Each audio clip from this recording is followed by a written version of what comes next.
We're back. Smoke. I'm gonna start this thing out with Cardi B drugging and robbing and pulling trannies on cats. Sound like rape to me. What's your thoughts? Sound like rape to me. And then my thing, yeah, like I said, like I tell you this all the time, that people, when there's somebody out there that people like and stuff, that you'll see people true colors. That they can't hate. They can't help but hate for people that they like, and for the people who may like them, but no, I can't let this person get away with this bad behavior, because if somebody else would have done this, I would be against it. But what I have been seeing, cause I seen Charlamagne and he was like, "Yo, I watched the video. It sounded like a good teachable moment for everybody. That what she did was wrong, and she seemed like she know that she did something wrong. So it's a good teachable moment. But everybody else was like, oh well, we wouldn't even be talking about this if it was Cardi B." And I'm like, or Hot 97, who was saying stupid shit like, oh well, it's a double standard, you know, because if a man would have done that, we've been outraged. But you know, it bad what she did, but we. And Peter Rosenberg, I'm like, yo, if it wasn't for men back in the past treating women bad all the time, we probably wouldn't be feeling like that. Like it wasn't women who were with those dudes who would treat other women badly. Yeah.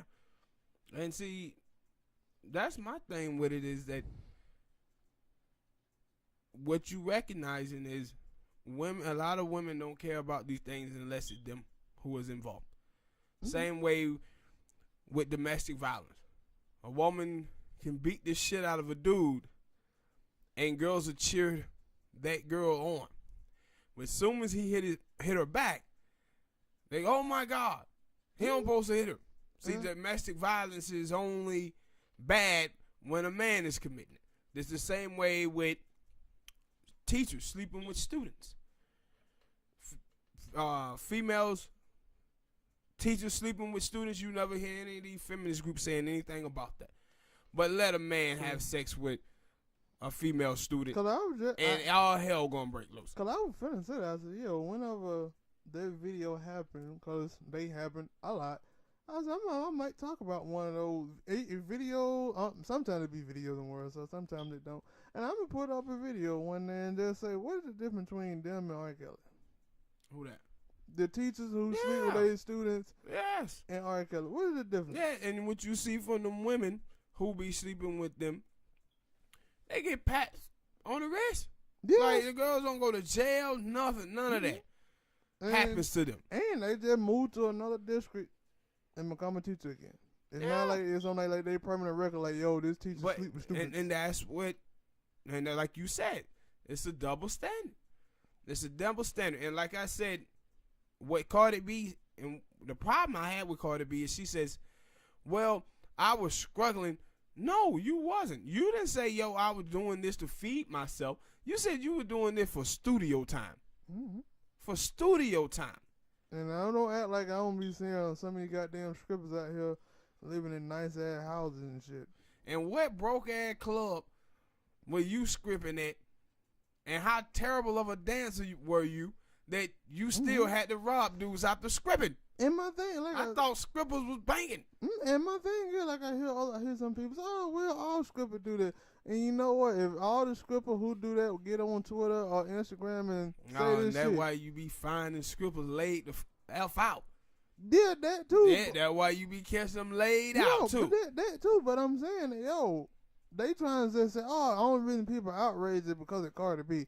No, let it be a bunch of strippers that come out, just say they've done that shit too, and how many people be outraged? But why folks didn't say, well, only reason y'all outraged is because it's R. Kelly, or why they could have said the same thing. No, or watch, and my thing is this: Rick Ross pretty much said the same thing, and they went crazy. Yeah, and I know I said after. Because I heard you listening to somebody and he was talking about this subject. and he was like, "Yo, that fucked up Rick Ross career." And I was like, "Really?" I could have sworn I seen Rick Ross on something. And then I was on a website, and they were like, "Yo, this person is supposed to be helping Rick Ross revitalize his career." And I'm like, "What?" I think it was on Media Taker, and I'm like, "What?" But see, think about this though. When you say, "Yo, I still think Rick Ross," you still thought he was going on, but was he as visible as Drake? Was he as visible as Kendrick, J. Cole, and the other rappers? You haven't seen that. You remember, it was a time where Ross was, you know, just think about it.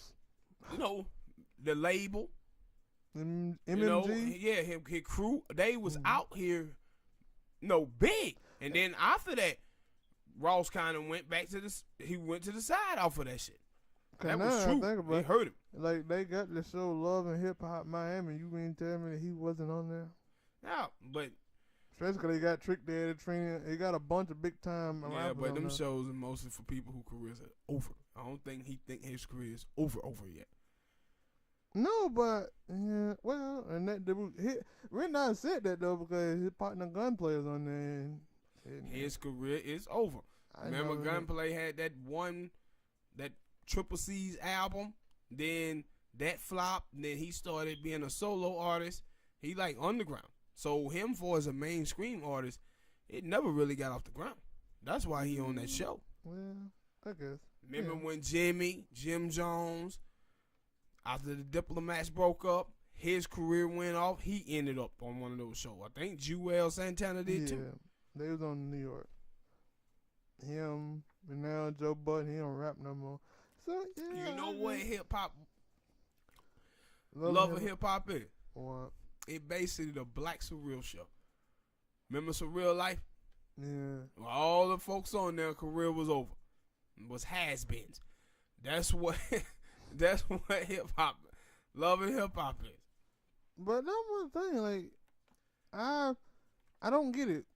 Because I was like, when I said, because I didn't watch the video because the audio was terrible.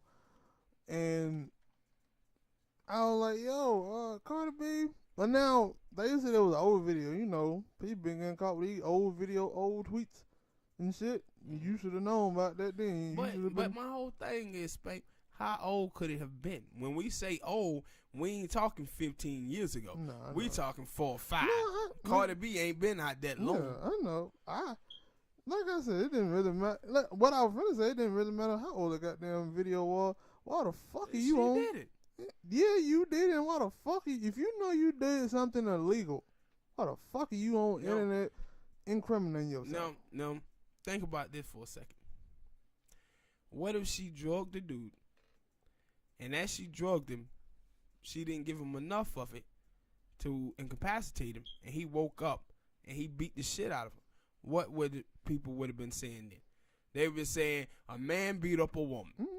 And no, yeah, that was another thing, because like you had brought that up, and because I didn't, like I told you, I didn't listen to the audio because I didn't watch the video because it was terrible. It was just terrible. It sounded terrible. Hurt my damn ears. So I didn't watch it, but they were like on Hot 97. They were like, "Oh man, it ain't the same because she was just robbing them." But then you told me that no, she called in one of her friends to come in and suck him off and do something to him, and that like, no, that's rape, dude. Nah. Fuck y'all talking about? What parts of this audio are y'all listening to and stopping? Nah, see, I think what had happened was they had that first vid, and that's the one where she was in the shower with the shower cap on. Then the other video she had, this was once she was famous. You saw the video, she was all glammed up, looked like she might have been going to some damn award show or something. When she started saying that shit about the transsexual and everything. No, but still, but if you're gonna play that, if people gonna, they need to play both of those audios in conjunction. Because I do remember them talking about she tried to come out and clarify that video. Maybe I'm guessing that was the video you talking about. Maybe, I don't know. I listen to some of her music. I don't really pay attention to. I don't pay attention to these people's lives like that. Yeah, and see, my whole thing is the double standard, and the thing is that we don't want to talk about. A lot of girls out here Like the reason I don't like her like that as an artist because she promote horror culture, and it's a lot of hoes out here that are willing to do the same type of things that Cardi B is talking about doing. Hey, you just seen that girl? Shit, whatchamacallit was just promoting this not too long ago. Jamela Lemieux was talking about robbing men. That's all they. But that is true. That's all I hear on these, especially when these women rap. They either overly sexual stuff, and I'm like, I don't know if I want to be listening to that. Basically, or it's talking about I got my own money, but I'm still spending yours, and it how does that shit work? Like what you see with female rappers, the ones who are mainstream, is that all of the complaints that you heard women criticize male rappers for stereotyping black women as. The women who they be supporting in mainstream hip hop is a goddamn example of what males say that those type of girls are. Mm-hmm. Like, I don't know if you saw you probably didn't really care for it. I don't really know her like that. I think I have heard rap. I think her name is Bebe Roxy, some shit like that. And her father, about the girl father who came out and called her after her. She had posted a couple of pictures on Instagram and told her, stop goddamn posting these porno pictures. Nah, I didn't see that. Yeah, well, we should have did a video. But I guess she posted like some pictures of sexual pictures on Instagram. But she was still closing. Her father called her up and told her, hey, once you start putting all these goddamn porno pictures on Instagram and shit, you embarrassing me. You embarrassing me. You're embarrassing the family. And she puts it up on like Twitter and it's like, hey, this is what my dad sent me. Then I guess she thought that those people weren't gonna come at her. Now I'm on the opposite side. I'm like, I'm thinking as a father, would I want to look on Instagram and see my daughter? I don't give a damn how old she is. She's still my daughter. I don't want to see my daughter posting these pictures that look these thought pics. Mm-hmm. So, but they like, oh, her dad is horrible and stuff like this. And then now she got to come to her daddy's defense because she didn't put the information out here. And it was funny because some of the people, they were like, oh, yeah, he shouldn't have said that. And Brett was like, no, I kind of agree. She do be posting some overly sexual pictures on Instagram. And you ain't really got to do all that. I said, no, some of these chicks do. And see, this is my whole thing. We talk about feminism.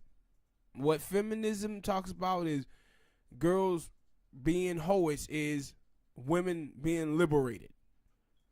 This is the stuff that they say. And my thing is, girls cannot try to compete, try to out-whore men.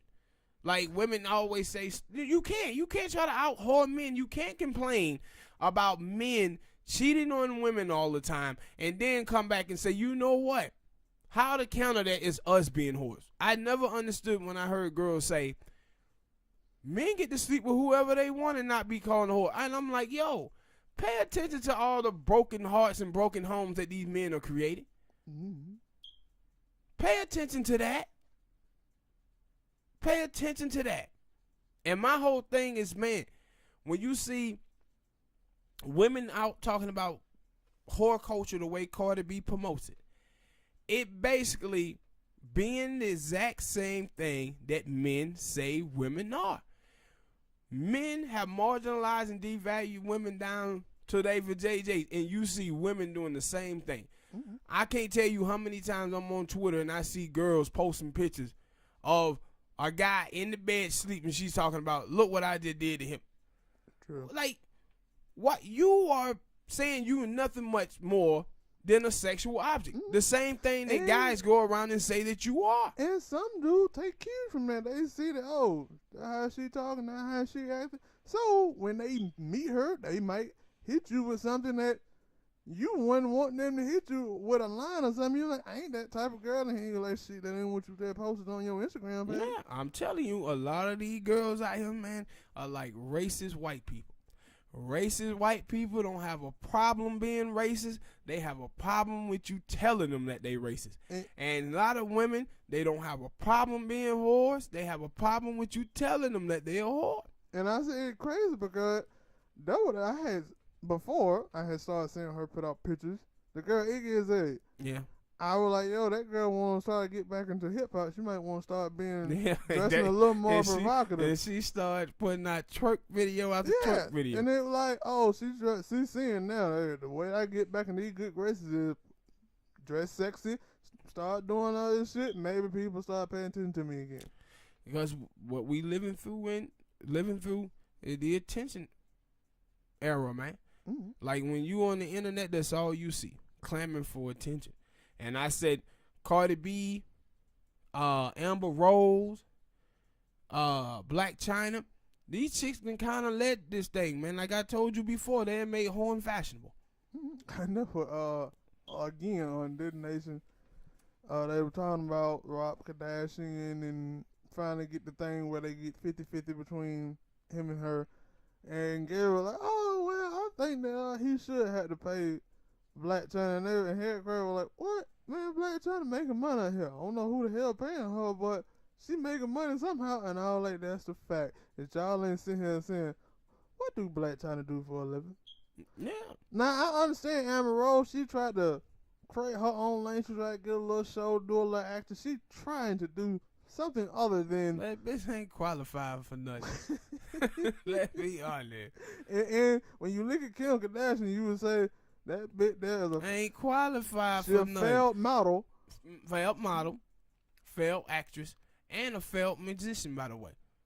I don't think nobody paid attention to that. Well, Yeah. that's the reason why she a failed musician. That's why she a failed, because because nobody paid attention. And the only thing they got now is that damn TV show. And if it wasn't for her mama them, or, yeah, her mom and all the dudes, the two, yeah, I'm going to just say, if it wasn't for her mama them, they wouldn't have that. And all the dudes they sleep with. Mm-hmm. I didn't want to say it, but I said it. Yeah. But let's move on, bruh. Next topic. Jesse Smokes. The charges dropped. What's your thoughts on it? What do you think? What's your thoughts and what you think about other people's response to it, saying that this proved that he was innocent? I don't know what the hell you been saying. I guess I ain't been looking in the same area because I've been seeing people who are like, this shit's still suspicious. No, yeah, I've been hearing that, but I'm talking about it was a bunch of people, man. Oh, I knew that. And you know who it was.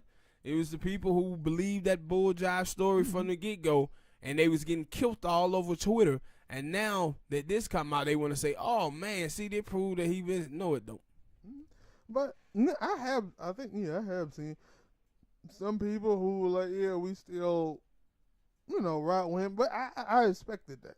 My thing was the people who wrote with him and then he got booked and then they jumped. I was like, was those people always suspicious of this or were they just jumping because it? And then after he got off, supposedly got off because he still got to do what jury duty, not jury duty, but what is shit called? When you not probation, but you clean up shit. Yeah, you know what the shit called, people in the comments. You know what it called, but yeah, he still got to do that now. If I didn't do it, I always said if somebody accused me of a crime, ain't no goddamn I'm taking no plea deal or nothing. I ain't do it. And then on top of that, he paid a $10,000 fine. Mm-hmm. And then I think that community service. Yeah, community service. And it like no, if I didn't do anything, I ain't doing nothing. Y'all owe me an apology and some money for all this grief and shit y'all done put me through. And you mean tell me I may be suing y'all? Yes. And you tell matter of fact, like Chris Brown story, the little girl came out and said he raped her. Yeah. And then Chris Brown said, no, I didn't. I'm suing your ass, bitch. And you ain't hear nothing else from this. Have we heard from Justice Smollett talking about he gonna sue the city of Chicago? No. And if you think about it, if you look at what's happening right now with Trump, he using it as a goddamn ploy. Nah, I'm saying the Mueller report comes out. One of the attorneys come out and say, he says, we can't prove that Trump did something and we cannot say he haven't done anything. Trump comes out and say, oh, see, I'm innocent. I'm innocent. I'm innocent. I'm innocent. And everybody like, okay, let the Mueller report comes out. come out to the public then? No, let's not let the public read it. This is the same thing you see from Jesse Smoke, right? His attorney comes out talking about Jesse innocent. We always knew he was innocent from the beginning. What about letting the case come out to the public? No, he sealed the case. And He sealed it. He didn't want it to come out. Then how innocent was he? Now they are talking about that the two Nigerians were dressed up in whiteface. Like, come on, bro. And they put a lot of time and work into this scam. Yeah, that one when you said, because I was finna go there, and because you remember when you first said, yo, there's some people out here who believe them. I got one, Brad. I'm like, yeah, I can actually see that. And they were like, come on, Brad. Them two dark ass dudes. Yeah, come on. It don't matter how much. Because she was going to try to use the example of the little chick from Love and Hip Hop who made herself white for a movie video. Talking about, yeah, she did that. And I was like, she did that to prove a point. Mm-hmm. Them two dudes ain't finna put on no goddamn white makeup just to go beat up some damn Justice Smollett. But at the same time, Spank, if that's the case, his attorneys are saying that the two Nigerians dressed up in whiteface and beat him up. Then why is Jesse Smokes not filing charges against the two Nigerians? And then on top of that, them big muscle-bound dudes, if them dudes would have fought Jesse, they would have broke him in half. And that was, I said, for them dudes are still sticking to their story. And I remember when it first came out and people were like, oh man, why we believe in those two dudes? You believe Jesse? Yeah, they biased. By the way, did you see that video on World Star about the Nigerian? With the finna marry a woman, a white woman, 64 years old. We're gonna do a video off of that, man. But I was like, yo, that'd be one of them times where we get to watch the video and examine it from press pause and play and examine the whole thing. Cause there'll be some good laughs. I was like, come on. And bro. I was like, damn it, that goes to that thing. Now I don't know if it was you or somebody had said it about Nigerians always being scammers. And I said they be scamming to get into the country. They be because not all of them are scamming, but some of them. Yeah, this is known fact. That they be over there slaying them old white women that try to get into European countries, man. And so when I saw, I was like, "Come on, man! Yeah, look." And my thing is, World Star always putting them videos up there. Yeah, cause the shit funny. About somebody getting scammed by some Nigerian or somebody from. And my thing is, like, how the hell you fall for this? Like, but I guess the old people don't fall for. No, Black Peen. Not. It's Peen. No, it's the Peen. I wasn't talking about that. I was just talking about. Power. I was talking about all of it. Where you get the people. I think they be from India or Iraq or something. And they be like, yeah, we'll pay you this certain amount of money if you come be the African prince. Or not. It be something. You seen them scams? No. There ain't no Pakistan, Afghanistan. It's Nigeria. It's Africa. It's Africa, man. I'm telling you, dude. Because it was funny. Because it was a dude who had a video. Always scamming some old white man or some old white woman. It was how they get citizenship here. Yeah, it was a black dude, and he was like, "Yo," it probably been like a skit, and he was like, "When you still shout it on Instagram or Twitter, and you hollered and she hollered back," and then he was just talking to her, and then she hit him with, "Hey, you know, I'm a rich billionaire from such and such. I think such and such, something." And he was like, "This motherfucker here a scam." Yeah, this is a scam. And I was like, did they really hit you up? And I ain't seen all the stories on the internet about like people actually doing this, and it like, y'all really falling for that? Man, that's a good way to go to another country and wind up missing in some goddamn pond smelling. Yep. But that's why I was just, thrown back by all the people who were saying, "Oh, this exonerated him." No, it don't. Nobody takes a plea and then say, "Let's shut the case down so the information don't come out to the public." He didn't want the information to come out to the public because he didn't want people to know what he done. And his attorney did a great thing to they got out in front of this thing because the prosecutors dropped the charges and didn't really tell the police or the mayor what the hell they was doing. They told Jesse them people first. Jesse people got in front of it and came out and said, "Hey, he's innocent." And I think that didn't I just say I seen something about the FBI supposed to be doing something. But yeah, you knew Trump was gonna try to get the DOJ involved because, and see, this is my whole thing. Mm-hmm. When you watch these cases, right, like Jesse Smokes, Sorry for the squeaking. R. Kelly, it don't matter who it is.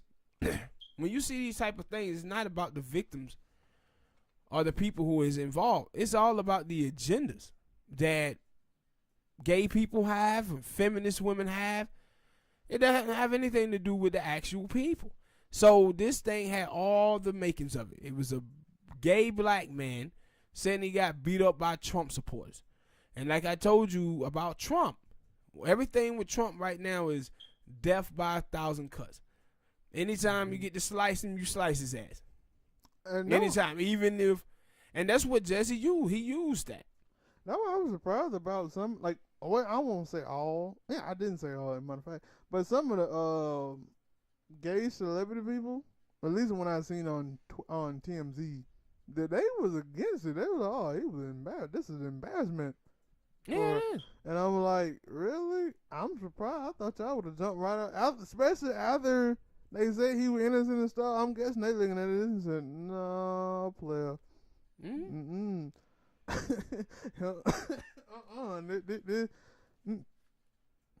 And I had brought that up a long time ago. Now like I said, I seen Ebra them talking about it, and I was the only one who brought that up. That video where it supposed to been a FaceTime between him and Lee Daniels. Mm-hmm.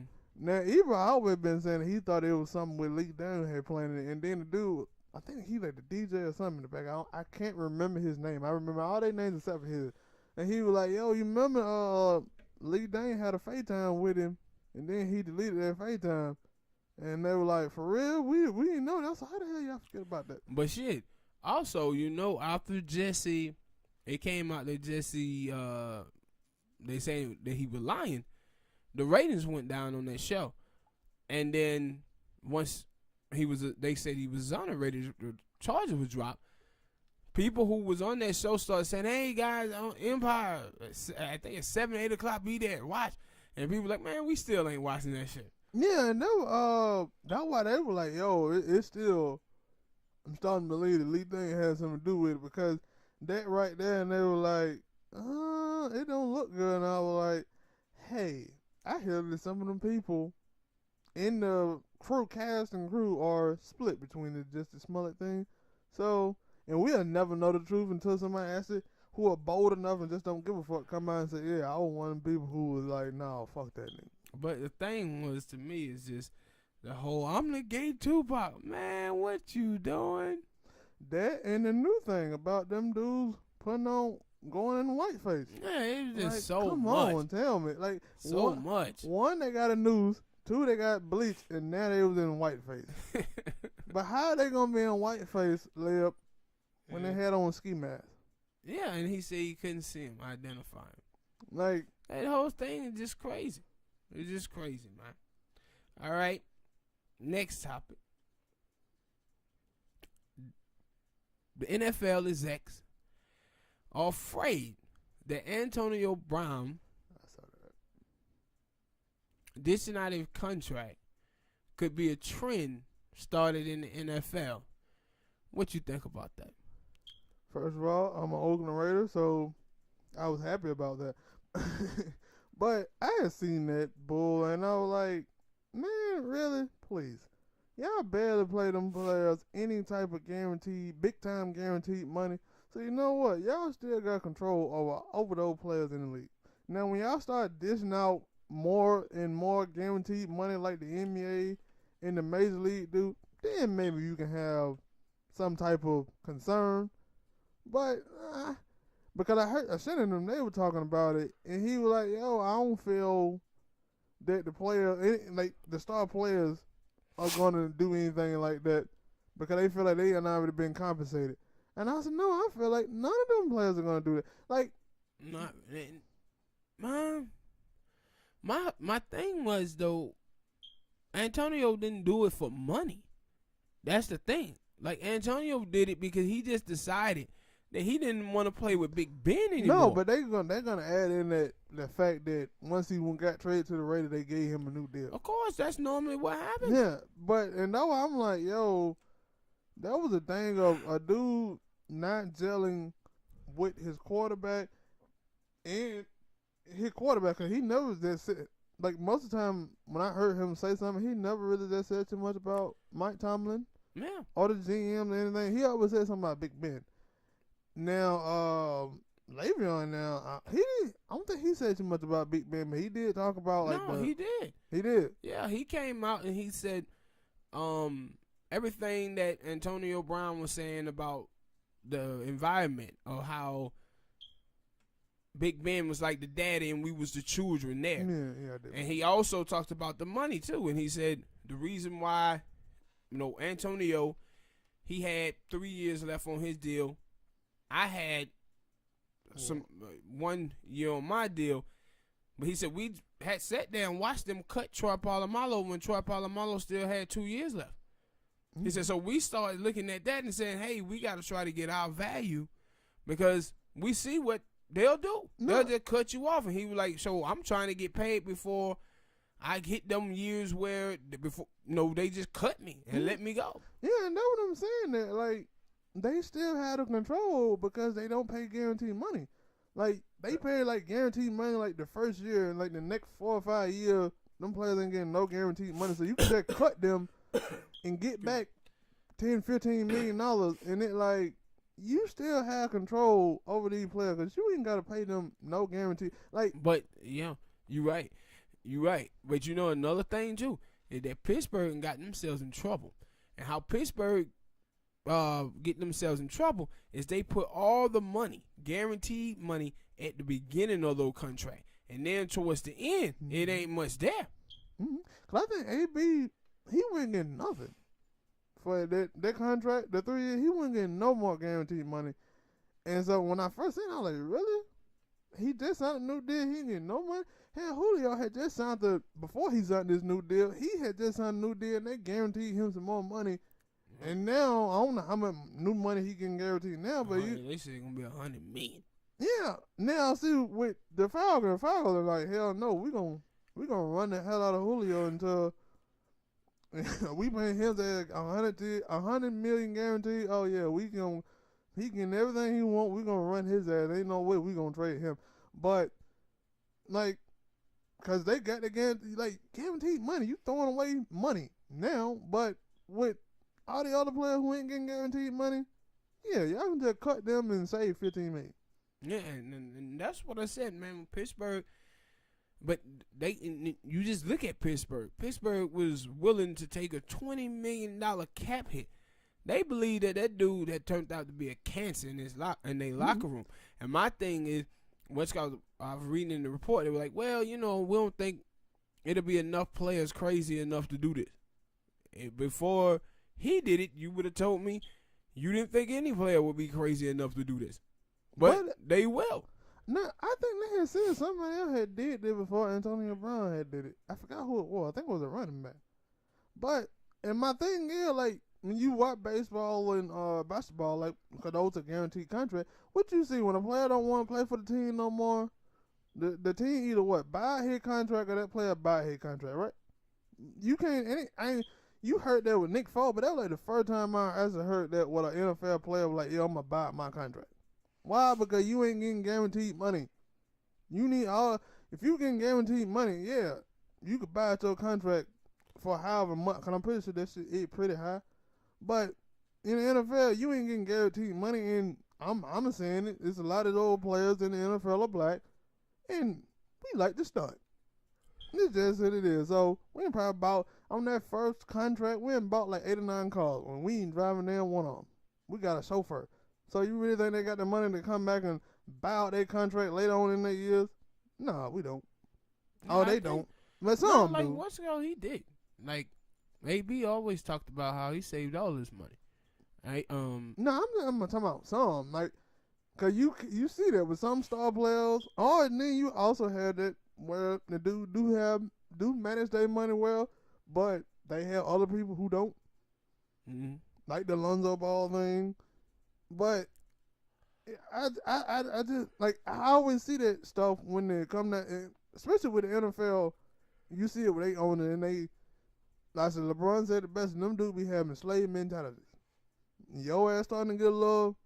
Start feeling yourself, they gonna start saying stuff like, "Oh yeah, well, we don't want to let the what it was the inmate run the asylum." Yeah, and they're like, why when a player start to say, "I want to take care of myself," y'all start saying, "Oh man, it might be detrimental to NFL teams." But when y'all were taking care of y'allself, when you let go of that player who was still balling, but had 3 years on his contract, and y'all cut him. Like Tyrann Mathieu. Tyrann Mathieu is a great safety in the NFL. Why the hell Arizona let him go? They didn't. I don't know. Hell, why the Texans let him go? True. There's another player who have played pretty good, and they team. And we just watch friends. There's some couple players out there who balled out for their teams, and their team either cut them or let them go. Why? And that's why it was like you would hope that players do start doing this more so they can truly get their value. I don't think it's gonna happen. There's gonna be some. And like my thing is, like I said, I liked it because you in the NFL, like we have it in the NBA, but yeah, even in baseball, cause I would say that, especially with the Yankees and the Red Sox, sometimes them some bitches be building super teams. Well, all across the board, everybody is a potential all-star. Ain't got no salary cap. Yeah, but in like that in the NBA, but like maybe there's an opening up where you'll start to see more star players say, "I want to go play with another star player." Maybe, like, cause you had that kind of with too many players involved for our super team to be made in the NFL. Because you kind of, I was saying them because you and the salary cap always gonna make sure that that don't happen. No, really, I was saying it though because you kind of had the Rams where you had before Cooper Kupp got hurt, they had a loaded wide receiver, they had a great offensive line, great running back, defense had some top players. But when you talk about the cap though, would you look at how that started? Started with Todd Gurley on a rookie contract. Started with a quarterback on a rookie contract. No, Todd Gurley on a rookie contract. I said started. Oh. Started on a rookie contract. Then he got the big one. Then next year, Goff gonna get the big one. So they got like a 2-year window to win the championship. Because if they don't, them boys gonna rob all the money. Gonna take all the money. Same thing you seen with the Saints. Yeah, and now I was like, and Baltimore. With that, so with the salary cap, that way it was a good thing he brought it up because the salary cap. I think I have seen people talk about they want. I seen Aaron talk about who want a luxury tax. Is it a luxury tax? So it's something like that, so they can start getting more players in, and maybe with AB doing this, other players if they do it, maybe there's a push that, but we'll see. Yeah, we'll see. Next topic. Non-blacks saying an N-word. And when I say non-blacks, the topic is Afro-Latinos. Do you have a problem with Afro-Latinos only claiming their blackness when they want to say the N-word, but check off white or Latino on job applications and censuses? Yes, like you can't pick and choose when you are black, like especially for when it's for black people who can't turn off their blackness when they want to. Especially because I'm pretty sure all the black people who got shot and killed by police wish they could have turned off their blackness and put on whiteness at that time so they can save their life. But you telling me that cause I seen some bullshit like that on. When they were talking about Justin Bieber, old lady, and I don't know if it's true. I haven't paid attention to it, but I saw it, so I'm gonna talk about it because if it was what she's, because they were like, yo, she said the N-word, and then somebody tried to check her on that, and she said, oh, I can say it because my mom is Brazilian.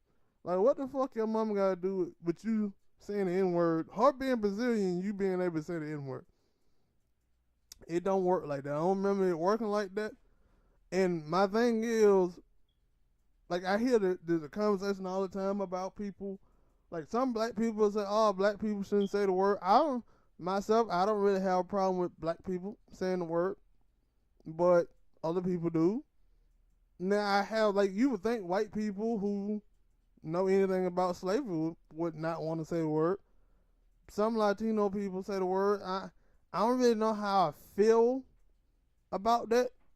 Sometimes I get a little angry when not angry, but I get a little like, what? Wow. Why you don't watch your mouth? But when they say it, but sometimes when it's a Latino person, maybe I'll let like all right, you cool. But sometimes I'll be like, I guess it depends on that person, because sometimes they have I don't want to say it, but I'm gonna say they have a look that like they know the culture. But some people, they don't know the culture. They only want to use that word, and they use that word in a hateful term. Yeah. A lot of times they never like, hey, what's up, homie? What's up, my nigga? It always, when they arguing with somebody, they want to pop off their N-word. But all the way through their Twitter timeline or their conversation with you, they never say the N-word at all. But then when you get them a little mad or something, they want to start throwing out N-words. And see, I had a couple of problems with it. One, it tells you that they say the N-word when they're around black people, and then write off white or Hispanic on job application. They tell you that they know how oppressed black people is in America. Mm-hmm. And they want to distance themselves from that. But the other thing is, it shows you how we as a people, black people, how we seek validation, how we seek solidarity, even if it's in a degrading manner to us as a people.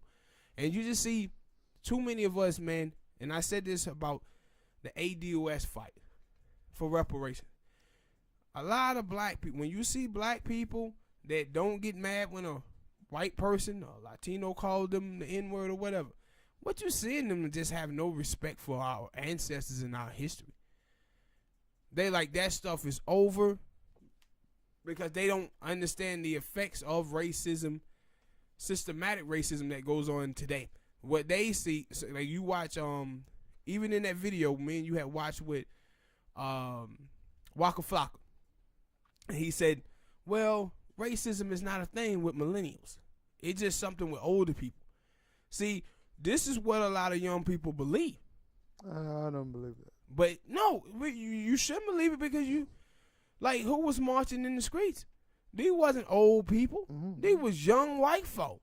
And stop acting like racism ain't passed down. Yeah. And this is the thing that bothers me, but it just shows you how we as black people continue to get fooled by the bare minimum. This is the whole thing about, you know, if a white person listens to hip hop, then that person can't be racist. If a white person dates somebody who's black or have sex with somebody who's black, that person can't be racist. Or somebody smoked a Newport. Remember, hey man, that white boy cool. Why you got some Newport? Man, please. We created Newports. We didn't create Newport cigarettes. Probably some white dude. It was. So you see that, and when you see the rationale, the reason why they say, well, man, I grew up in the hood, and that was just our culture. No, it was black culture, not yours. No, and another thing, like when we talk about like Afro Latinos, like most Afro Latinos do claim they blackness. The problem is it's the spicy whites, and that's the one who you see saying the N-word. Not so much the Afro Latino. It be the spicy whites. Mm-hmm. Like you, like I said, have I? I don't know. It was some Latino kids in my school. I don't remember them saying the N words. But that was the thing. Like I gotta tell you, I go back and forth because sometimes I have on TV anyway. I seen Latino people say the N word, and it didn't faze me. But then, you get older and you start seeing how some Mexicans are racist against black people, and it make you rethink about the Mexican that you let slide say the N word around you. Yeah, so though I be like, I go back and forth, and sometimes I be like, wait a minute, hold on. Like, you saying that in like a joking manner, like maybe I can let that slide, but like if you saying that like in an angry manner, like we got a problem, and we might have to throw hands. Yeah. But I always said that like when I see other people, white people, who say the N word, and I be like, who are they black friends? Yeah. Because I remember the girl Gwyneth Paltrow, and she came out. Niggas in Paris or something like that. Yeah, and she was like, yo, I can say it because Jay-Z is my friend. I was like, yeah.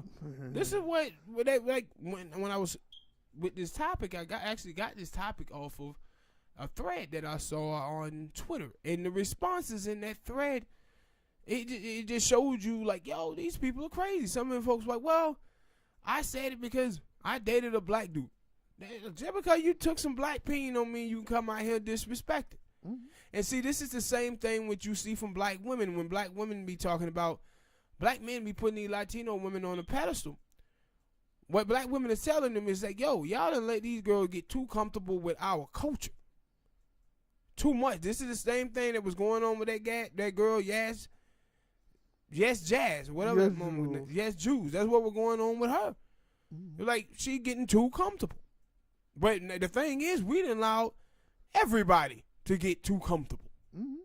Because I always say, and that was it was with that. I think that is one of the tweets that a girl, Scotty Bean, has sent back at that girl, Yes Jules, or something about her and her friends. And I was like, yeah, because if you are, like, when I always do that now. When I look at white people who say anything racist, or anybody who, say anything racist, I always say, who are they friends? Let me see their black friends. And then I'll say, yeah, that black person hadn't told them a goddamn thing. Because you can't be my friend. When I had my white friends in school, when I would do certain stuff and I would like you try to like stick a handshakes. And I'll be like, wait a minute, hold on, don't throw that up, because so you throw that up and you might get your ass whooped by somebody else. Don't throw that up in front of me. Don't throw that up in front of nobody else. You gotta be there to help your friend, your white friends, your Latino friends, your friends that are not black and don't understand your culture. You gotta help them out, because they can go and do that shit with somebody else and get beat the fuck up. But another thing is, it's some dude named Lil Nas. You seen that? The dude supposed to be like the country singer? Yeah. Let me tell you what happened with him. His song was nominated at the Billboard. Yeah. They pulled it from the category. Said one country, right? But see how black other folks, they're not so willing to let you into their culture. But black people, we let everybody into ours. I had to tell you about that video. Like, it's a video Ebro them. They were talking about that, and Ebro and Peter Rosenberg, them they had got mad because they were like, yo, they don't want him on the country thing, but they go look at the hip hop list and look at all the songs that are on the Billboard charts, and let's see all hip hop. Man, they just went down like all the top 5 and stuff, and they were like, you got the Cardi B song with what's the dude, Bruno Mars. They were like, that's a pop song, that's an R&B record. Yeah, not supposed to be on hip hop. They got the song that was off the Spider-Man animated movie, and they were like, that ain't hip hop. Then it was another song by the dude, both of them songs. One of them songs was, what the nigga name is? He made the song White Iverson. I can't remember his name right now. Cause Charlamagne had asked him. I know who you talking about. But it'll come to me later. But they were like, yo, he had 2 songs up there, and they were like, it's not hip hop, but J. Cole's song Metal Child was at number 5, and that was purely hip hop. And Yeah. it said number 5. He said, but when it come down to letting black people in the country music, nah, y'all taking them out the board. But when it come down to stuff that's supposed to be hip hop, y'all let anything go. Anything go. And go ahead. And that's what I'm saying. You just see a willingness amongst black people to let everybody into our culture. This is how, black people started rock and roll, started all of these music genres. And they just let people come in and just take it. Yeah. Just take it from them. And I said, you see how deep it goes. It goes so deep that now they let anybody call them nigga. Cause Pretty Roman, he was like, yo, I'm on the stance of pulling those songs that ain't fully hip hop. That ain't hip hop. If they gonna pull that dude's song, somebody that ain't country, I wanna pull those songs. And Ebro was like, nah, I don't know if I want that. Cause that's how we spread the genre and we spread come together. That's how a lot of other music forms had got started before. And I was like, that's the problem. All those music forms had got started by black people. Yeah. And black people let them we in. Trying to go back over there and do something over there when we started the music. Yeah, and I was like, now black people don't even have hip hop. They used to be our art form. You hear so many people talking about NWA and how that helped, like listen to NWA, the old type of rappers, for white people, help them learn about black culture. Yeah, but now this is the thing about the consciousness. The consciousness of hip hop is gone. Why? Because the people who were performing hip hop, they come from upper middle class families, bruh. Like you watch R&B music. R&B music ain't got no soul. Why? Because it doesn't come from black churches now. That music is coming from predominantly white neighborhoods and white churches is the people who are doing the music, R&B music now. And I said, if you look at them, those people are pretty much like culture appropriating the originators of the culture, or black people who from inner city communities. And how do you be a representation of black people and never really anchored yourself in black life? That's what I always tell you about the people be letting people in to the goddamn cookout, drinking all the Kool-Aid and stuff. Not in my cookout. You gonna sit behind that fence and maybe I'll give you some water.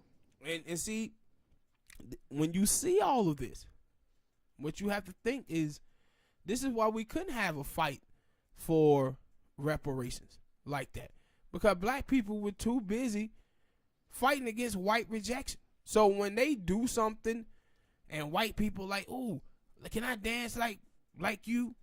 And black people like get excited about it. Like, ooh, look at that white boy, they dancing like this. That's why you see all them videos where white kids are doing the nay or dugging, all that stuff, and people go crazy about it. And you like, oh. That's why I had started it. When especially when some lately anyway, when they were like a new dance or something would come out and white people would start to do it and people would start to say, yep, that dance just died. Yeah. And see, I understand it from the music standpoint, where it's like, okay, the music is out there. Hip hop like kind of now belongs to the world, even though we are the originators of it. But the N-word thing, yeah, no. But like I said before, like I think that happens because it's some black people out there who they have a problem with saying the N-word as well. So, or they know somebody who have a problem with saying the N-word. So they kind of like, okay, we gonna let black people, and they have that thought of white people like, oh, black people, you get said. So they feel like, all right, if I say it, if I'm black and I said, I should be able to let the other person say it. I know my history. Yeah. But if those, and that's the thing, if those people know the history of that word, why would they want to say it? The thing is, the white people and white, Latino, whoever, what they showing you is they have no respect for you as a people. Mm-hmm. That's what they showing you. They have no respect. Look at it when you say, when you watch gay people. Amongst gay people call themselves fags, queens, queer, all of this stuff. You don't see people are just openly saying, well, I'm just gonna call gay people faggots. You don't see that, right? White people from rural communities openly call each other rednecks. You don't see people just openly calling white people rednecks. Mm-hmm. But they show you the lack of respect that they have for black people. That's what it is. It was a show and about a Latino chick, and a video had came up about the chick saying the N-word, and a black girl had brought it up to her, and she was like, "Oh, you don't understand because the Latino telling the black girl, you like a middle class chick, so you don't understand." She was like, "What? How you?" And they were like, "Yo, how would you feel if we start calling you the word wetback?" And she was like, "Oh, it ain't the same." And it was like, for some, no, the N-word is worse. Yeah, it's worse, and for some, it's worse saying the N-word than calling somebody a wetback. Yeah, it's worse, but for some Latinos, yeah, they get offended. Cause one of my friends, when I was in school, of course they supposed to be offended, but I'm telling you, no, yeah. that word was created, I think in which one? Wetback. Oh, It was created by the government. They had a program against Mexico, and they called it Operation Wetback. That's what they called it. So, but that word don't have a history of 300 years of oppression. mm-hmm. Yeah, Murder, brutalized, sodomized. No, I agree with everything you're saying. I'm saying for my friends or any other Mexican people who don't like to being called that, like you would see, like, yo, if they don't like being called that, like I'm guessing that Latino person didn't take that seriously, didn't take that word serious. But for some of the ones, they take that serious. So you understand why a black person was like, yo, don't say that word. Yeah. That's all we telling you. Mm-hmm. Don't say that word. All right, man. Next topic. I'm going to talk about baby boomerism. And is money important when you have none? And what I mean by that is this.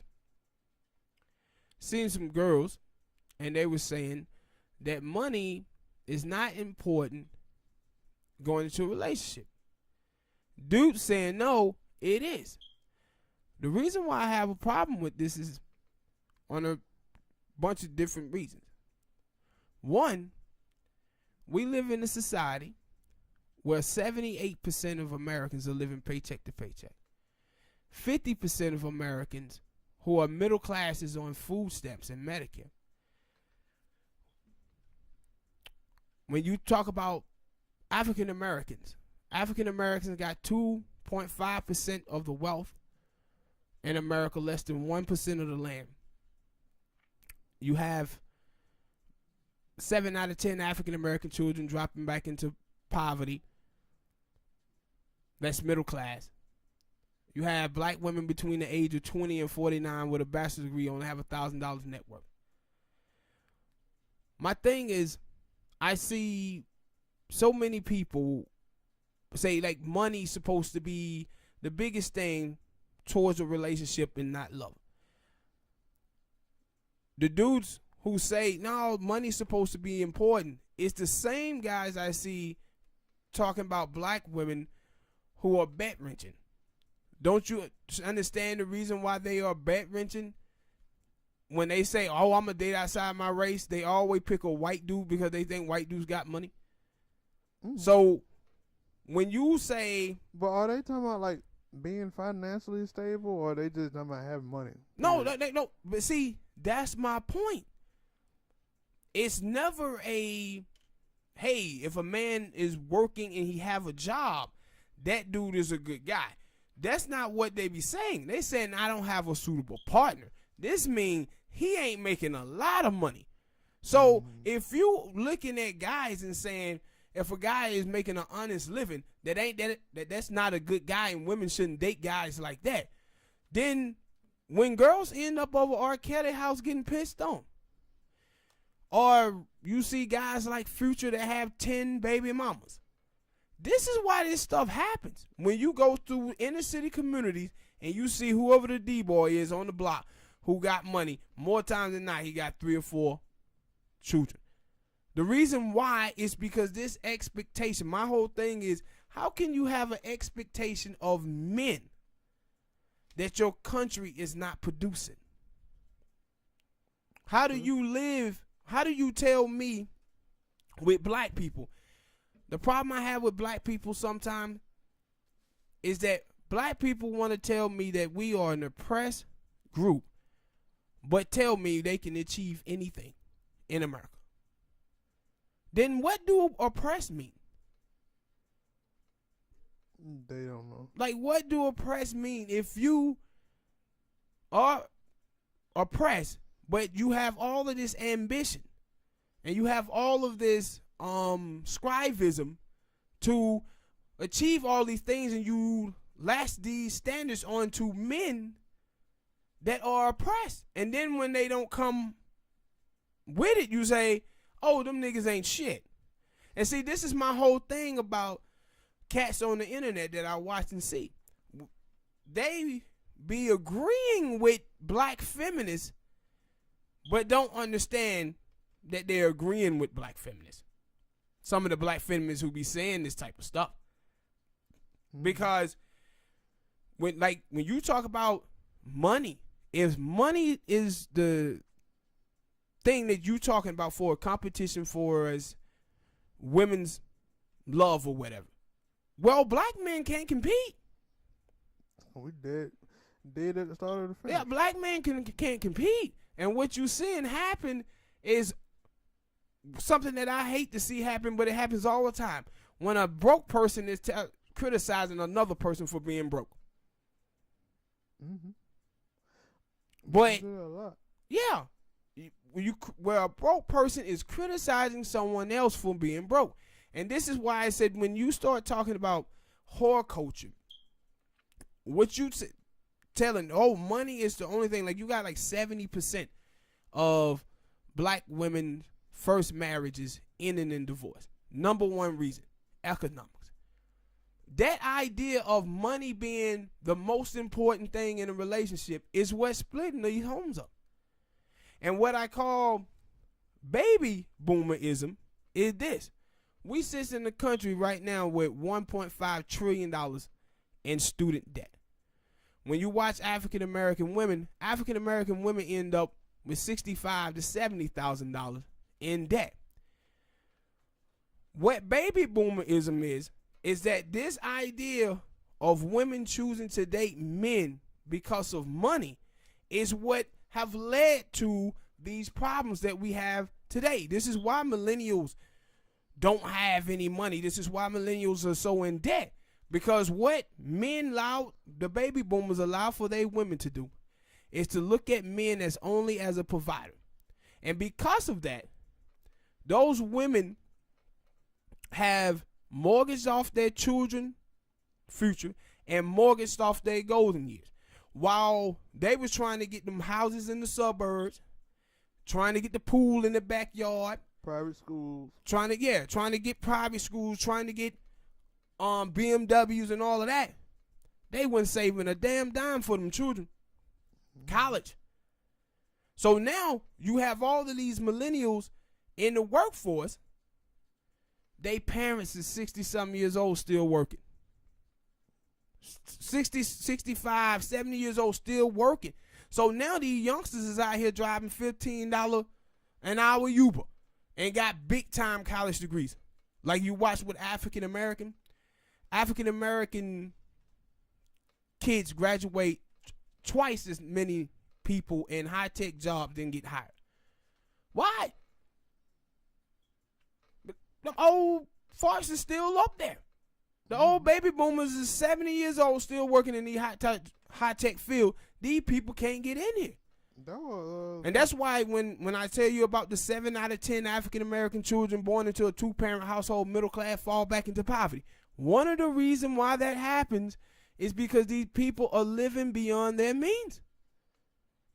Yeah. And it starts with this idea of judging men strictly by money. Like when you hear men call women bitches and whores and stuff like that, this is dudes who have internalized their pain incorrectly, and they start judging things by the little small space that they occupy, and the women in their life left them for a dude who had more money, left them because the dude had a better financial situation. That's why they call women whores. Mm-hmm. This is why you see a man who never wants a woman to make more money than him, because society have made him see himself as only as a provider. So he feels threatened if his woman makes more money than him. Why? He's saying she's looking down on me and saying she gonna find some other dude. Yeah, and that's why I say, like, I see that a lot, and you would think, like, at least that's how I think. I'm always thinking of the different options and not just, what is it? Thinking outside of myself. I think I'm trying to think not trying to think for them, but I'm trying to put myself in I put myself in their position. And you were like, and I think Charlamagne and they talked about that one time. I think we even talked about that a bunch of times. Like, yo, a dude who got a lot of money can go out here and date any chick. The chick don't have no job. She work at Burger King. She work at McDonald's. Mm-hmm. But if a chick got a lot of money, she ain't no. It's a lot of chicks who are lie and say, yeah, I could date a dude who work at McDonald's and all this shit. And it like, nigga, stop. Your last 5 dudes that you dated, name their jobs, and I'm pretty sure they all high profile money makers. Yeah, and ain't nobody working at goddamn Walmart, Kroger's, and nothing like that. And see, and my thing is with this is that with feminism, what feminism is talking about rearranging gender roles. Well, if we rearranging gender roles, then it's gonna be women who gonna be the breadwinners in the household. But if women is saying, okay, we gonna rearrange gender roles, but still have the expectation of men buying everything for them, you can't say, and that's my whole thing when you watch it. It's, I got my own money, my own car, my own house. I don't need a man for nothing. But then I'm not dating down. Then I can't find a suitable partner. Then it's love don't pay the bills. This is devaluing what a father does in a household and marginalizing him down to an ATM. This is when you see women who come from broken homes who get these college degrees and start saying, I don't need a man. They moms. When you watch single moms and they ask single mom, was it tough to be a single mom? She never say things like, well, I really needed a father there to teach my son about bullying, or teach my son how to treat a woman, to teach my daughter that she's beautiful, so she wouldn't be going out here, any man showing her some attention, go for it. No, you see them talk about money. Money. That's why it was so tough. See, marginalized men down to money.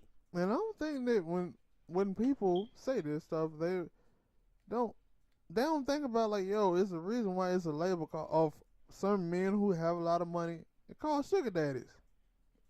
And why are they sugar daddies? And see, my thing is, I'm gonna ask you this. My thing is, if you have that mindset, this is the same thing with men. I have a problem with men when men marginalize and devalue women down to tits and ass. If you look at women like that, don't get in a relationship with a woman. Go hire a hooker, man. Mm-hmm. Like, go get you a hooker, go get you a stripper, if that's the way you see women as a sexual object. And my whole thing with women, if you looking at a man for what he can do for you, then you need to go set up shop at some motel and start putting your name out there on the internet and ordering up that D so you can get paid. Or try to, yeah. Or, but what you see, and see, my problem is with this, Spank, when people say about black people, how come we're not fighting for reparations? How come we don't have any black politics? We don't have any black politics when you start thinking that a college degree can overturn 300 years of slavery and 100 years of Jim Crow. When you start believing that the man that I'm dating, gonna take care of me, he's supposed to take care of me, then you won't have no need to get your politics correct. Because you thinking that you can do this doing these things. And that's what you see from black America. They think, no, doing this we can get through. No, you can't. Mm-hmm. no matter how much it hit them. And that's why you still have goddamn black people out here being poor. Or you Yeah. still have a lot of people out here being poor, not just black people. Now, I'm pretty sure maybe I don't know white people scrapes and problems and you Latino have people the problems. thing is like you have like if you watch the numbers, poor whites equal black upper middle class. Oh, okay. So what middle class black people are, the money that middle class black people have, money in the bank, that's what poor white folks have. So we really don't have a middle class. Like the black middle class family without appreciating assets only have $1,700. But they would tell you that they doing it though. Yeah, exactly. And that's what I'm saying, like with the expectations of black people. Black people tell you that we are oppressed, but they believe that they can achieve anything. That you're supposed to achieve everything. And that's my whole thing. When you watch, like, I was reading this report where it was like, 2.5 million black men are missing. This is through death, incarceration, where you have like, in any given neighborhood, you have like 2-to-1 ratio. 2-to-1 black women to black men. So when you break that down and you start talking about money, and money being the thing, and love don't mean nothing, then don't be surprised when we sit around here with all these baby mamas and broken homes. Because what you teaching women is to value nothing but money. That means she goes to the highest bidder. The Prince Charming with the golden shield and the big ass mansion. And see, this is the thing where I say with these incel kids and these black nerds, and these black nerds be out here talking about, man, black women are attracted to bad guys. I say, nah, bad guys didn't realize how simple some of these women are. And not just black women. They didn't seen that if I wear nice shoes, nice clothes, if I have a nice car, I can sleep with these women because they up for the highest bidder. Them guys just happen to end up being bad. And my whole thing is, if you so obvious about why you dating guys for money, then you give all of them guys the power.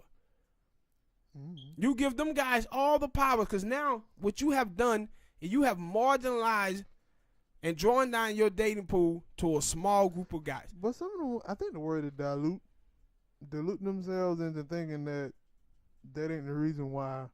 Some women, they'll tell you, oh yeah, it's good for a dude to have money in a relationship, but they ain't telling you that. No, I'm saying that because I only want to date a dude who got a lot of money. No, and see, my thing is, I don't have no problem with a woman ending up in a relationship with a dude who has a lot of money. But I'm saying is this: you cannot be out here trashing patriarchy and then putting down men for not living up to the standards that patriarchy have set. I'm saying that some of the women are looking at this and no, those dudes over there, that's a broke boy. But that dude over there, he got a bunch of chain, nice car. I want to go, like, the money. They see the money, they see the clothes, and they say, yo. And the thing is, that person over there, most times, sometimes I have seen that, where the dude they say is a broke boy, he still got nice clothes and shoes and whatnot, but they still like, no, I think this dude over here makes a little bit more money, so I'm gonna go over here. Attracted to patriarchy. And see, this is the thing that have happened in Black America. Hip hop have made this shit seem easy. It have taught us as black people the hook and John mentality, where men in videos have women up as sexual objects. Then they flashing all of this money. It tells the men that women are sexual objects, but it also tells the women to be gold diggers. Mm-hmm. That those are the type of the dudes that you supposed to be going after. And see, this is the thing when I say about the nerds, and they attracted to bad guys. No, they're attracted to patriarchy. But don't be looking at the destruction that happens, or all the power that you are giving men. Like, you giving men all this power by making them this small group of guys that you're attracted to. And you're attracted to them not for money reason. I mean, for love, just for money. And my whole thing is, when you get a man with a lot of money,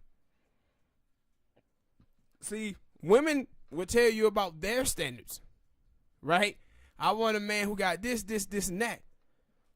But when you get a man with a lot of money, he has standards too. True. See, the thing is with a lot of chicks is the chicks want to think like a hooker, but don't want to perform like a hooker. Man, I think I was telling you about that, about Charlamagne. They had if you date a man for money, then it make you a gold digger. Yes. And one of the caller called in and was like, it ain't nothing wrong with a woman dating a dude for money and stuff like that. And they were like, well, what about love, compassion, and dude treat you right and all of this and that? And they were like, well, that's good too, but that like a, I forget the word that she used, but it basically means like that's an addition. Yeah, I'm mainly going for the money. For the money, and that like you do know that when that happened, because Charlamagne was like, oh, so you saying whatever, like it don't matter the dude treat you bad or not, as long as he got money. And she was like, no, he treats you bad. Of course he treats you bad. You shouldn't. But that ain't what you were just saying. No, and see, the thing is that a lot of chicks don't understand is a lot of men is as faithful as they options. So if you got some money and you have all the options out here, because all of these girls are looking for the same thing in a man, temptation can only go so far. Temptation of the flesh, you can only hold back from that so far. And that's why I said, like, women can be this way, think this way in their head. Don't say that shit out loud. Don't say that out loud. They can't help it. And that's why I was talking about with that report where I seen this Jamaican woman was in a relationship with this racist white dude who called her nigger bitch doing sex and said whether or not he would ask her, I wonder if my people own your people. And he said, I kind of bought you your freedom. And he was just a flat out racist. And she was telling people, please don't tell me to leave my husband because I can't afford the lifestyle if I leave him. Shawty, you met him at an Ivy League school. You have an Ivy League education and you still saying you can't support your lifestyle. You willing to degrade yourself for money. And this is what I have a problem with dudes telling black women to degrade themselves for money. That's basically what you telling them. And is that, hey, even if a man treats you poorly, if he supplies a certain lifestyle, then you're supposed to go in. That's what you see with people. They in and out of feminism. Feminism was about wanting a man and not needing a man. But we still living in this world where people are saying, no, men only objective is being a provider. And so you have to think about being a provider. And that's it. Where us being fathers, us being husbands don't matter.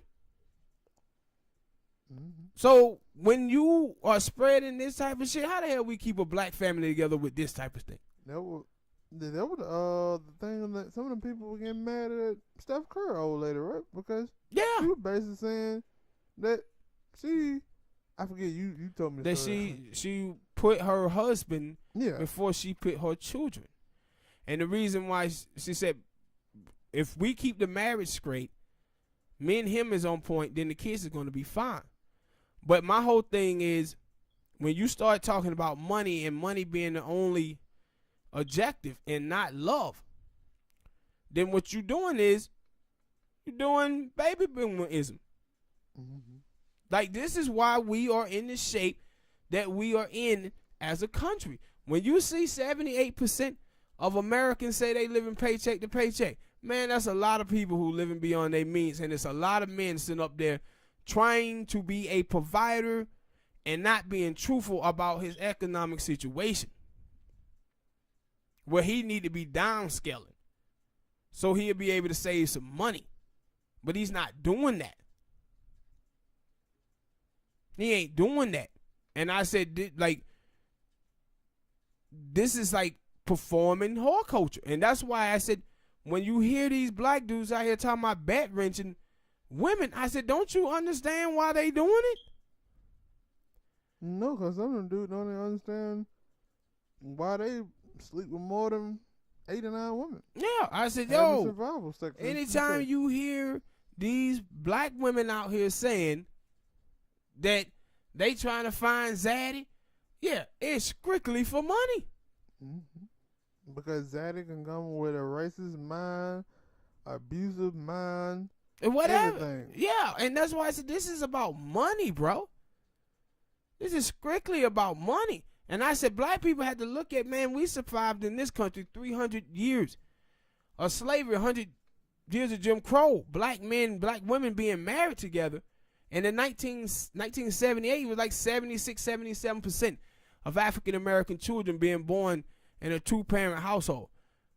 But now we sit down with 30% of African-American children being born into a 2-parent household. And what you're seeing happen is we can't even keep together middle-class family because we're allowing money to ruin it. To ruin it. To ruin a family. That don't supposed to happen, bro. But it is. Yeah. And I said, people out here championing this. Saying, no, women want, no, you. I said, that's why I said, like, if you, with the attitude that people have, if we as a country was to go from a monogamy country to a polygamy country, you'll be surprised how many women be lining up to trying to be with dudes who got money. Dudes, it would be what R. Kelly house is. Because people don't want to tell the truth about that smoke. That's what R. Kelly is. Like, them girls are over there with R. Kelly because of the lifestyle he can provide them. That's what it is. I said, when y'all out here practicing baby boomerism, like, this is why this country is in the shape that it's in. Ain't nobody saving nothing. Nope. Ain't even attempt to try to save anything. But next topic, I want to talk about centrist and white liberal racism being more dangerous than the right wing. And what I mean by that is this. If you watch Representative Omar, you see how white people are saying that white liberals and centrists, they was equating her words about the Republican Party and Democratic Party taking money from the government of Israel with neo-Nazis. How the hell is that the same? When is it you trying to push an agenda, anything can be the same. See, and this is why I say that white centrist and white liberal racism is more dangerous than right wing. In the 1990s, this is a young sister named Sister Soldier. Bill Clinton, he took this girl's comments and took them out of context and made it into whatever he wanted to. Then he did the same thing to set himself apart from Jesse Jackson. He did all of this to try to get racist white people's vote. This is why he did the 1994 drug bill, where we lost a generation of black men. That's why I said earlier about 2.5 million black men are missing. Because instead of having investments into black communities, they bring police in to handle those communities. The guns floating to the communities. Bill Clinton did all of this. He sacrificed blacks. He sacrificed Mexicans and Puerto Ricans for his own political gain. His own political gain. And he pretty much served us up to the Republicans, basically. And see, this is another thing when you watch, like, with Obama. Black people talk about, like, man, every speech Obama would give to black people would be him talking down to black people. Yeah, he was doing that for white folks. To say, I am not in this with these black people. This is the same thing you see going on with this reparation thing. Like, what's called, he did a speech, right? Cory Booker, today. And somebody in the crowd asked him about reparations. And he said, no, he wasn't for it. And the crowd cheered. I said, look at all the white people. Look at all the white people who was in that crowd cheering that Cory Booker is not for reparations.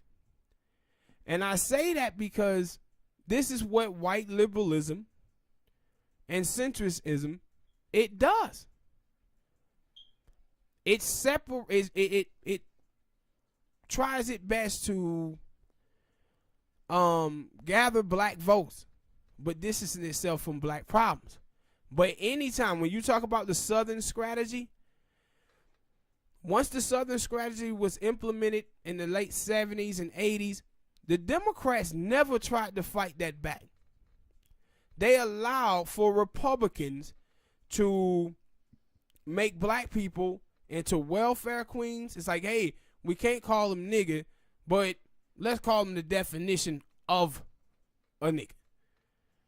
When they was doing that to black people, the centrists was out there saying the same thing. That's why I said with Joe Biden, you watch the stuff with him, all the racist stuff that he was saying.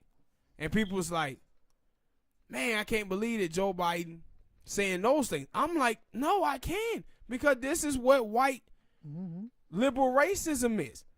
White liberal racism is dangerous because black people start listening to those people because they look up to those people as their leaders.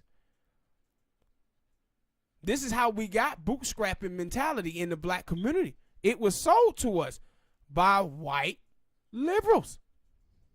People who supposedly supposed to be working with us, supposed to be our allies. Yeah, this is why this happens. And I said, with these people, I said, you see how they treat Omar,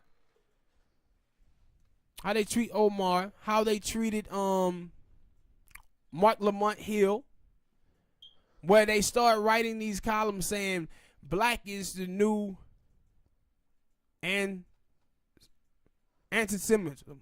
I can't think of the word right now. I can't get the word out right now. I ain't know what it was. I was what? But anti-immigration? One of them.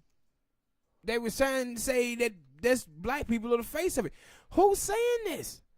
White liberals and centrists were painting black people in it. Then you had some black people. Some people say, yo, we need to have a conversation about the anti-Jewish sentiments in the black community. What anti-Jewish sentiments in the black community? Like, you can't, and when you hear them say this, you know who they talking about. Louis Farrakhan. That one dude. That one dude, they talking about Louis Farrakhan. Now, they didn't put him on the terrorist watch list.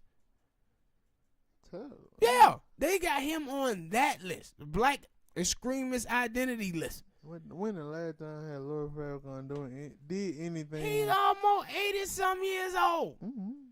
And I said, this is the thing about centrist politics and white liberalism. It has negative consequences. When you talk about the repeal of Glass-Steagall, the repeal of Glass-Steagall saw African Americans lose 2.5% of their wealth in 2008. Did nobody go to jail for it? Nobody. Not one banker. Obama didn't lock up nobody.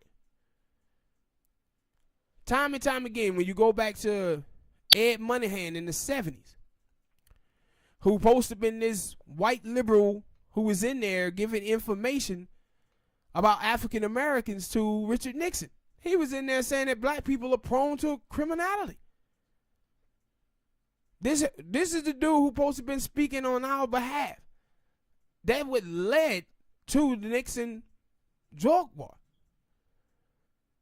Because of those things. You talk about Tip O'Neill in the 1980s. White liberal. And now with Ronald Reagan trying to out crazy. And we got the Damn ass is hurting. crack versus cocaine. We got the Rockefeller drug law. Cause he was out there trying to out crazy. And my thing is, like, yo, dude, if you really look at the last 35 years, white liberal racism have been more dangerous than right wing. I guess. And we act like we're not being sacrificed for white vote. I had started when I started paying attention to politics more. That is something that I had to see. Like, yo, when do you, especially like when the people were getting shot and killed, and you had those. I wouldn't say they were riot, but you had a protest, and you had to say like, yo, where are the white people in those protests? I see a lot of black people. Where are the white people? And what are the white people thinking? And you would get the occasional white people say some bullshit, and you're like, oh, so that's where you are. Yeah. You feel like that it was bad, but what the black people are doing are just as bad. Yeah, and see, my whole thing is, to me, with black people, when it comes to white liberalism, racism, my thing is black people, these white people are raised in the same neighborhood with these other racist white people. What make you think they're so different? Mm-hmm. And anytime I hear a white person say something, a stereotype about black people, the first thing come to my mind is, what other stereotypes you believe about black people? That's why I always say, keep it on. Yeah, like what else? And that's why I said, like, they don't seem to understand, like, with policies. Policy matters, man. And the policies that so many of these centrists have been doing, they were just racist policies. Mm-hmm. And they have hurt us the most. And this is the thing with Newt Gingrich, with his little punk ass one time. Newt Gingrich, he said, you know, we always knew that we never had to do the dirty work. Only thing we had to do is ratchet up the anger amongst white, and the Democratic Party would do it to minorities themselves. This is what he said in the 13th documentary. And it's true. And my thing is, as African Americans, how long can we continue to allow white liberal racism to, like, gauge us? This is what Malcolm used to say about the goddamn lamb, the wolf, and the sheep. Not sheep, but fox. He said that the Democrats are the sly fox. The wolf can never eat the lamb. Why? Because the wolf going to let the lamb know immediately that it wants to eat it. But the sly fox goes so far to pretend to be friends with the lamb. But as soon as the lamb turn it back, the goddamn fox pounces. Mm-hmm. And this is what we continue to do to allow the Democrat Party to do to us. And I was reading today, where this black girl, she says, she's a reporter, and she was like, hey, I just want to say to ADOS movement, what do you guys think about people who said that y'all movement helps to empower Donald Trump? My thing is this: when are we going to stop acting as if we work for the Democratic Party? It is not our job to worry about the Democratic Party winning. It's Democratic Party job to worry about winning, and how they go about winning is by getting us to vote for them. And for them to get us to vote for them, they must have a black agenda. Mm-hmm. Start with the I don't want reparation. And that's my thing. Like, you had the Joe Biden, but though I also with the white liberals who are, they all seem to have that Joe Biden in them. That I wasn't participating in slavery back in the day. But your grandfathers was maybe they ain't even your great grandfather. Maybe they didn't, but you benefit off of it. Yeah, he benefited off of it today. And this is my whole thing, with the past comments. When I tell you about the money for black women who you're talking about, well, chasing Zaddy, or I'm gonna date this white man because he got money. So what you're doing is those white men ancestors continue a system of white supremacy. White supremacy ain't nothing but socialism for white people. So they robbed us of land, robbed of us having any wealth, and your way to reward them for that is dating somebody who's white. Mm-hmm. Like, think about that. That's not ass backwards. Black men don't have any money because they are oppressed minority in America. And how we fix that is by dating white people. For their money, basically. That's what it is. No, I'm going to say for the inheritance of slavery money. And my whole thing is that we continue to vote for Democrats or Republican acting like it is what it is. The Republican Party is the party of racists. The Democratic Party is the party of white supremacists. They dare to make sure that white people keep that 95% of the wealth and 96% of the land. And people like that, well, man, we got health care. If we got that $14 trillion that America owes black people, we can buy our own health care. We can buy our own health care system. But they don't want to do that. And I said, what they have been offering us as African Americans is a red pill that is AIDS and a blue pill that is HIV, and telling us we have to pick one. And say, hey, that red pill gonna kill you fast, but the blue one gonna kill you. I'm still gonna die. How the hell you gonna come and tell me, hey, Lib, manslaughter is better than murder? Tell that to the son bitch who dead. Mm-hmm. Tell that to the person that's dead. Them are the two options that you giving us. And for 50 years, we've been choosing to be manslaughtered. While watching everybody else live peacefully.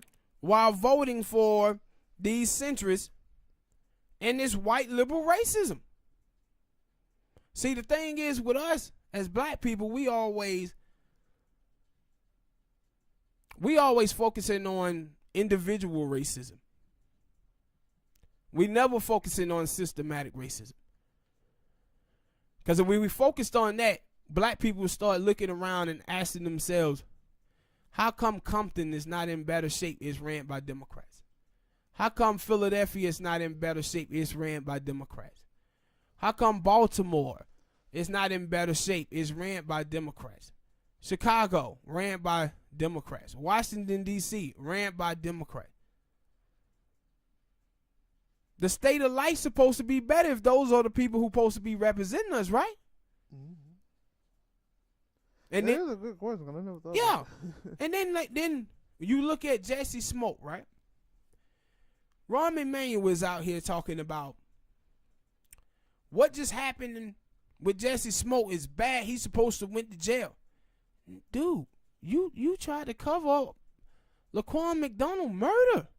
Cause I think I did see him say some shit like, if I had done that, I would have been in jail. And I was Yeah. like, dude, don't I remember you doing something fucked up? You were supposed to be in jail now. It's like, dude, you tried to cover up a murder, and how did we know it was a murder? Because the police officers were convicted of the murder, and you tried to cover that up so you could win re-election. This is the dude who Obama had in the White House with him. This is the dude who he helped get elected mayor. This is the stuff that I'm talking about. Like Hillary Clinton's super predator comments. I'm watching black people out here defending this. I'm like, we lost a generation of black men. when those black men were lost, man, for 15, 20 years in prison, the black sisters out there had to hold down the fort. Struggling. That's why the welfare numbers filled up. Because the black fathers was out there dead in the streets or locked away. And who did this? It wasn't Republicans. Like, that was, like, maybe it does. Like, I paid attention slightly when Obama went against Mitt Romney. Mm-hmm. And then afterward, but I had to ask the question, like, yo, because I did see that a bunch of black people forgetting about, because that was my one thing that I didn't forget about, because I had seen them. I never really paid attention to Hillary Clinton like that, but I watched the movie 13, the documentary 13, and I just seen the Super Predator and all the other shit, and I was like, ain't no way in hell I could vote for Hillary Clinton. And if you black with the Super Predator, the 94, what it was, the drunk bill, which I don't know what year it was. 94. And it was all that stuff happened in 94, man. And it was like, yo, how the hell could you? And I seen so many people with, well, maybe she can rectify. How she gonna rectify something her husband?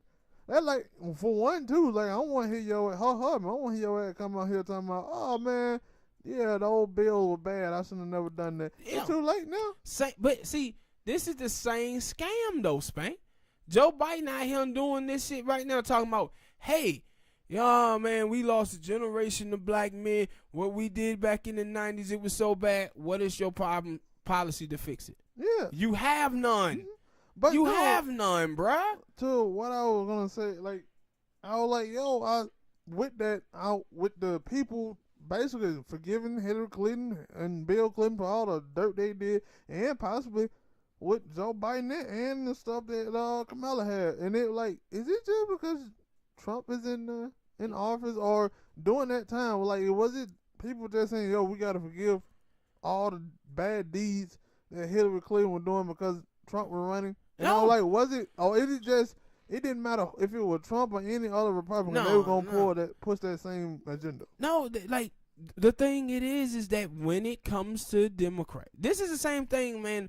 When we talk about cooning, if you watch majority of black people can point out cooning when it's a black Republican, but when it's a Democrat, they cannot. They cannot. And see, black people, man, we don't want to admit this, but a lot of us black people are just like white people. And what I mean by that is, when white people go on juries and let police officers off, the reason why they let police officers off is because they experiences with police officers. They see the police officers as the good guys. And they start making excuses for those police officers to let them off. This is the same thing that you see with black people. Black people make excuses for the Democrats. And the reason why they make excuses for them is because they believe the Democrats are the good guys. That's the experiences that their parents and grandparents then told them. This is what the Boule class on TV told them. The Democrats are the good guys. But what we keep focusing on is the individual racism of the Republicans and not focusing on the systematic racism of white racist liberals.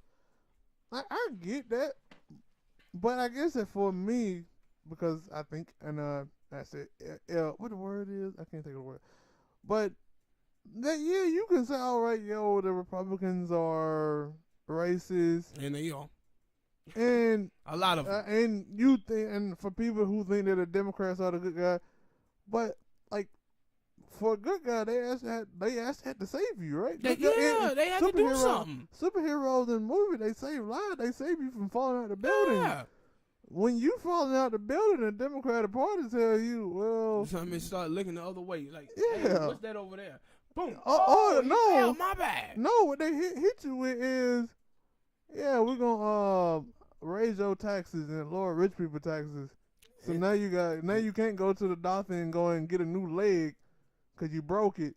You gonna have to walk around with no leg because you ain't got the money to goddamn buy a new leg because you have no health care, you have no money. Yeah, and see, when you just see this, like, right now, the story with Trump, Mueller, and all this stuff, people just forgot that the old racist mayor down there in Virginia is still sitting down there.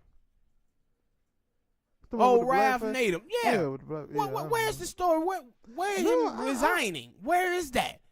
And you know what you saw happening down there?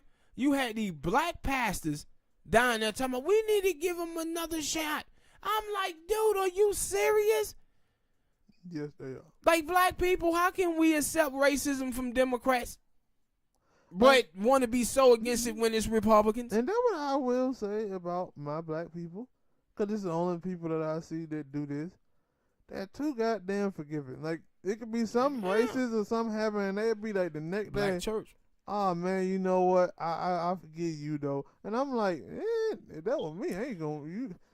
I'm like, yo, something ever happened to me, you never gonna get me up there talking about, oh man, I forgive you. Black church, and see, this is the thing about, you watch the young millennials. Young millennials are going to church less, and the reason why they are is because a lot of black churches teaches this black bootstrapping mentality.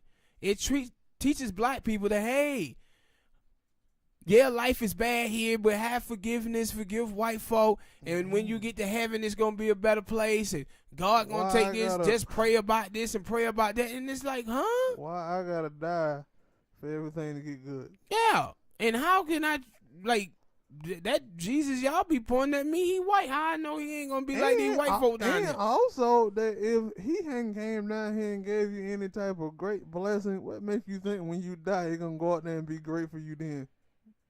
Yeah, and that's why I said, like, and then, like, outside the box. And one of the things I disagree with, like, with millennials have decided that not, go to church. We're gonna leave the church because we disagree with it. No, you don't leave the church. You change it. You change it from the inside. Like, I can see that and agree with that. Yeah, you change it from the inside. Like, and that's why I said I have no problem with people believing in God, but make sure that God is in your church and not some hustler. But yeah, did you see the dude with the pastor? No. Where the pastor bought his wife a $250,000 Lamborghini? He was cheating on her. His wife? He bought it because he was cheating on her. Yeah, cheating on his wife. And then, what's funny about it? He told his mistress that she don't cook, she don't clean, and she don't wash my drawers. Nah. Like, I said, damn. But that's why and that's why I say these things are always out there. You always gonna see some type of story. And that's why, for me, can you really trust these preachers?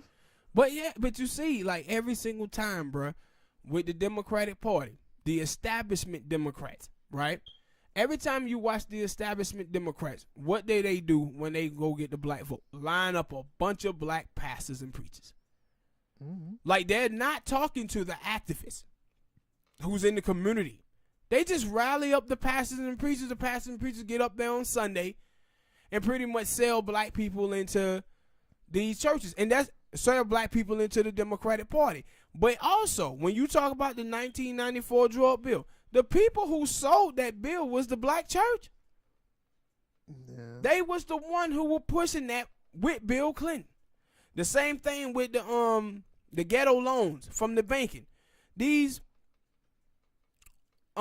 churches had deals with the banks. They were serving black people up to the bankers. Talking about housing. We need to get housing. No, these deals got to be right. But what the black church have done has raised a generation of fearful Negroes. That's what they have done. When you did brought that up about the Cory Booker, like, they don't do it a lot. I wish they would. Like, if you got a black agenda and you, like, Black Lives Matter, they had did it to an extent where every time it was a political person having some type of rally, they were there and they were trying to get you. Like, they didn't do it. That's why I said they didn't do it enough. Like, I with the ADOS, Black Lives Matter, I want, like, you gotta be there and you gotta force these people hand. You gotta be. Man. But like you said though, when they were there and they asked these people about reparations, what all the rest of the people do? When they say no, we ain't for it, they start clapping. Yeah. But you gotta be. But for me, you still gotta be there. You gotta let them know, like, okay, if that's how y'all feel. want me seeing y'all ass at that vote? You want me seeing me at them voting polls? Yeah, and see, that's the difference between ADOS and Black Lives Matter. When you watch Black Lives Matter, you saw all those people in the street protesting, and you ask yourself one question: who are y'all talking to? No. Like, who are y'all talking to? Because when Martin Luther King Jr. them protest, they were talking to LBJ, John F. Kennedy, and Bobby Kennedy, the Democratic Party. That's who they were talking to. Why? Because they was in bed with them. That's who they people were voting for. Mm-hmm. That's why they was talking to them about civil rights, because that's who they was in bed with.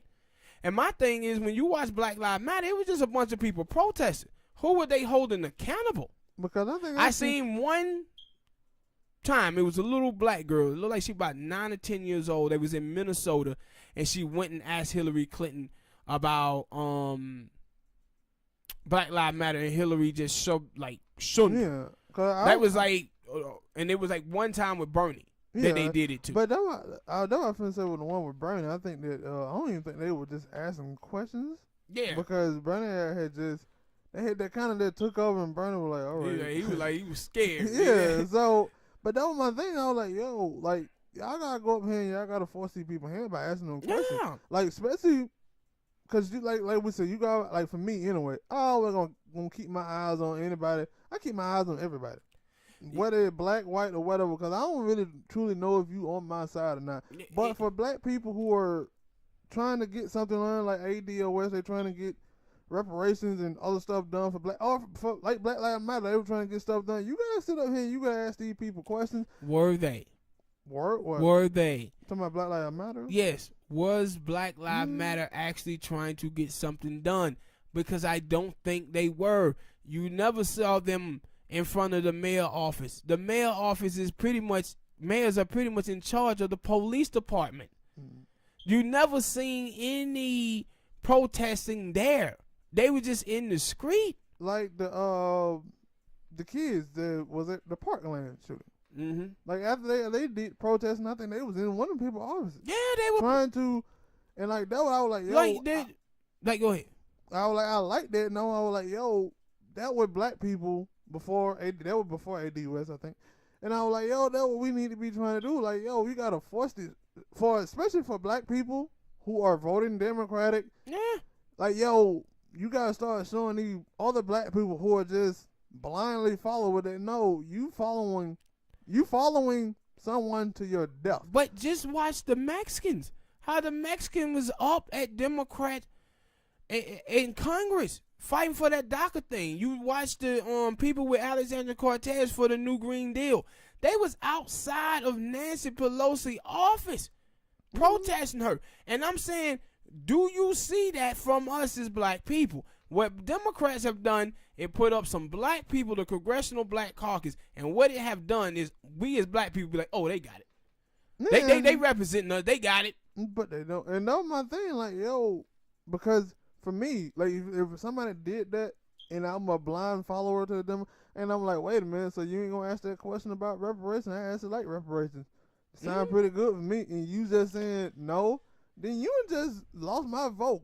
Or if I go and see you in a rally, I'm going to ask you, like, yo, tell me why you don't like reparations, because it sounds pretty damn delicious to me. Yeah, or whatever else that is for black people, like, why you ain't like that, because it sounds pretty good to me. Nah, like Democratic Party and Republican Party live by the same mantra. Because BOBWOT. Blacks on the bottom, whites on the top. Mm-hmm. That's pretty much what both political parties are. And my whole thing is, when I say to black people, it's not about you not voting. It's about you making your vote stand for something and count for something. Don't just be out here voting because I'm voting against the Republicans. I'm voting against Trump. Nah, you better be voting for something and understand voting is about an exchange. Mm-hmm. If voting wasn't about exchange, they would just be a personality contest, sitting up there saying, hey, look at me. Vote for me because I look nice. That's not what they're saying. They are proposing policies. And when you proposing policy, that means you saying you're going to give something. So you have to make sure that your people is being counted. And us talking about people of color is not black people being counted. And when you do this people of color nonsense, what's going to happen and what have continue to happen? And like with affirmative action, they made affirmative action a universal program, and black people end up not benefiting from it pretty much at all. And on that note, we're going to sign off. Subscribe, hit the like button, hit the gaming channel, Lib&Smoke Gaming. Donate if you can. Share the vid, like. And we'll see y'all next time. Peace.